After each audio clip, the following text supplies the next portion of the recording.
అయోధ్య రాముడి విగ్రహ ప్రాణప్రతిష్ఠ వేడుక కోసం దేశమంతా ఆతృతగా ఎదురుచూస్తోంది. ఈ మేరకు కొంతమంది భక్తులు ఉడతా భక్తిని ప్రదర్శిస్తున్నారు. మహారాష్ట్రలోని నాగ్పూర్కు చెందిన రాజేంద్ర అనే యువకుడు 1001 మందికి ఉచితంగా రామనామాలను టాటూగా వేయాలని నిర్ణయించుకున్నాడు.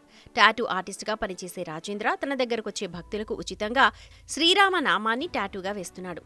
రాముడి చిత్రాలను అందంగా చేతులు, ఛాతీ, భుజాలపై డిజైన్ చేస్తున్నాడు. ఈ ఆఫర్కు ప్రజల నుంచి భారీ స్పందనొస్తోంది. పచ్చబొట్టు వేయించుకునేందుకు రామభక్తులు క్యూలు కడుతున్నారు. రద్దీ ఎక్కువగా ఉన్నా ఏం పర్లేదు అన్నట్టు వెయిట్ చేసి మరీ టాటూ వేయించుకుని భక్తిని చాటుకుంటున్నారు.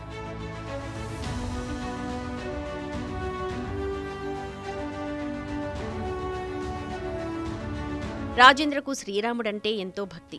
ఏటా శ్రీరామనవమికి ఏదో ఒక కార్యక్రమాన్ని చేపడుతూ ఉంటారు. ప్రాణ ప్రతిష్ఠను పురస్కరించుకుని వినూత్నంగా టాటూలు వేయాలని అనుకున్నారు. ముందుగా 101 మందికి ఉచితంగా పచ్చబొట్లను వేయాలని నిర్ణయించుకోగా ఆ తర్వాత మంచి స్పందన రావడంతో ఆ సంఖ్యను 1001కి పెంచాడు. ఇప్పటి వరకు సుమారు 350 మందికి టాటూలు వేసినట్టు రాజేంద్ర తెలిపాడు. జనవరి 22 నాటికి తన లక్ష్యాన్ని పూర్తి చేస్తానని తెలిపాడు.